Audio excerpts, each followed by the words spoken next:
जोङो इउबिपिआ मोनसे अराजनैतिक मोनसे बर' माहारियारि आफाद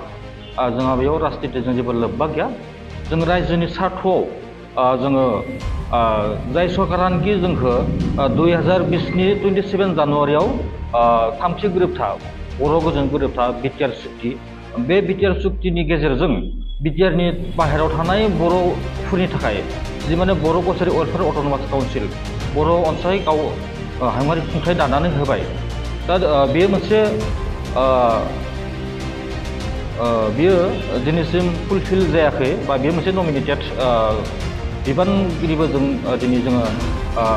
जोंनि बर' रायजोफोरखौ माने सामलायबाय दङ खिन्थु जोंहा बेयाव अजद मोनसे दङ जे बेफोरबायदि माने मोनसे फुल फ्लेजेड नङै काउन्सिलजों बर'नि माने डेभेलपा माने जोंनो नांगौ बायदि माने जौगाथाय होनो हायाखै दा बिदियाव जोंहा जिहेतु बिजेपि सरकार थानाय समावनो दिल्ली सरकाराव बिजेपि दङ आसाम सरकाराव बिजेपि दङ बिथांमोनानो जोंनो बेखौ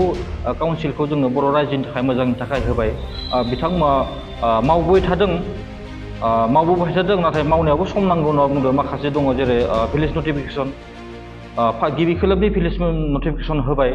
बेनि उनाव माखासे एसे थालांबावनाय दङ बेखौबो बिथांमोना देग्लाय बोसोरावनो खालामगोन होनना बुंदों दा बिथांमोना आसा होदों दा खोथाया बेनो जे जों बिकिडब्लिउसिनि बाहेरायाव जोंहाबो बर' हिसाबै जेंना दङ सोलोंथाइनि जेंना जोंनि फरायसालिनि जेंना बायदि बिथिङाव जेंना दङ जोंहा मोनसे आसा बे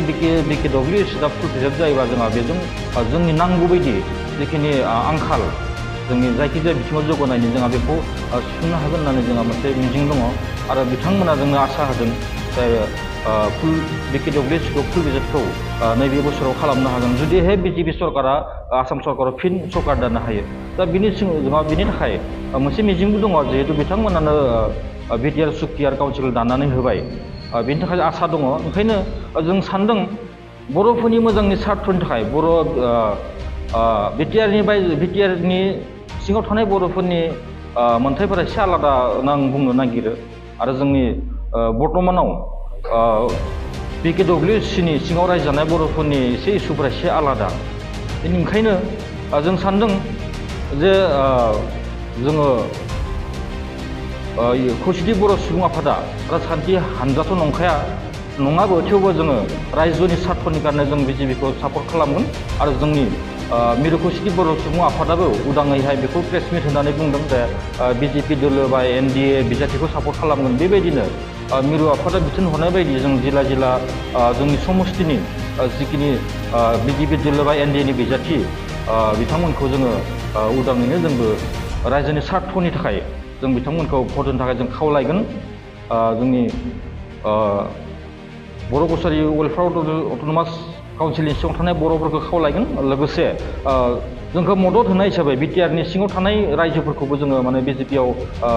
भट होनो थाखाय खावलायगोन मानो होनबा असम सरकाराव माने बिजेपिआ सरकार दानो हायोबासो जोंनि सार्थफोराबो जाफुंगोन जोंनि जिखिनि सेन्ट्रेल आफाद बिथांमोना डक्टर रनिस पेगु बिथांजों रायलायो मानगोनां मिस्टार डक्टर हिमन्त बिश्व शर्मा बिथांजोंबो गोबां खेब रायलायबाय गोबां खेब रायलायनायनि उनाव माने बिथाङा आसा होदों जे बिजेपि सरकारा फैयोब्ला नैबे बोसोरावनो माने जोंनि काउन्सिलनि इलेक्सनखौ बानायगोन होनना बुंदों बेयाव इउबिपिल' नङा गोबां जोंनि बर' माहारि आफादफोराबो बेखौ बिनि